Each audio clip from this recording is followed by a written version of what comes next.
থেকে ওকে বিতাড়িত করব। তাকে পেলে এখন গণদোলাই দিবে। সে স্বৈরাচারের চেয়ে বড় স্বৈরাচার। তোমার সাথে রাজপথে মোকাবেলা করবে এই গণতন্ত্রকামী বাংলার জনগণ। আসিফ আসলে একজন স্বৈরাচার। এই বিপ্লব 2024-এর শুধু আসিফ অংশগ্রহণ করেনি, আমরাও করেছি। আমরা এই বিপ্লবের মুক্তিযোদ্ধা একজন। কিন্তু আমাদের ভাই নগর পিতা ইশরাক ভাই কেন সে কোর্ট থেকে রায় পেল, তাকে কেন এখনো শপথ নেওয়াতে দিচ্ছে না শপথ নিতে? এটার কারণ কি? তাইলে সে কি স্বৈরাচার নয়? অবশ্যই সে স্বৈরাচার। ফ্যাসিবাদের কায়েম আমরা উৎখাত করেছি। আমরা চাই না আরেকবার যুদ্ধ করতে, কিন্তু সে বাধ্য করছে আমাদেরকে যুদ্ধ অংশগ্রহণ করাতে।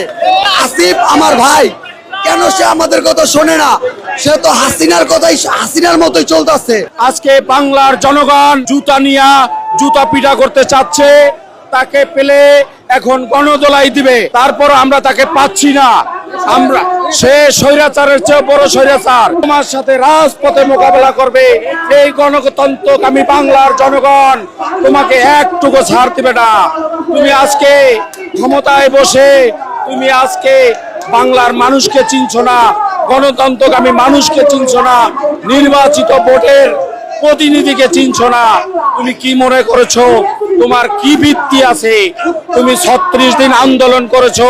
এখন যে কোনো ব্র্যান্ডের পুরাতন এসি বদলে নতুন ওয়ালটন এসিতে উপভোগ করুন 25% ছাড়। তার ভিতরে তুমি 3 দিন ডিবি অফিসে ছিলা, আরামায়েশ খায়া দেয়া। ওখান থেকে তুমি টাকার বান্ডিল নিয়ে বের হয়ে তুমি এসে আন্দোলন স্থগিত করলা। তারপরে স্থগিত করার পরে আমাদের ভারপ্রাপ্ত চেয়ারম্যান তারেক রহমানের নির্দেশে পুনরায় আন্দোলন চাঙ্গা করে আমরা সাধারণ জনগণ, আমরা নেতাকর্মী সবাই মিলে আন্দোলন বেগবান করে আজকে ফ্যাসিস্ট সরকারকে আমরা এই দেশ থেকে বিতাড়িত করেছি। ইনশাআল্লাহ আসিফ জুতা পিটা করে এই বাংলার মাটির থেকে ওকে বিতাড়িত করব। আসিফকে সরানোর জন্য, পদত্যাগ করানোর জন্য নতুন করে আবার জীবন দেব। ইতিমধ্যে বৈষম্য বিরোধী ছাত্র আন্দোলন একটি ক্ষুদ্র সংগঠনে রূপান্তরিত হয়েছে। বৈষম্য বিরোধী ছাত্র আন্দোলনকে আমরা সমীহ করি এনসিপি নামে রূপান্তরিত হয়েছে। তারা আমাদের রাজনীতির প্রতিপক্ষ হয়ে দাঁড়িয়েছে।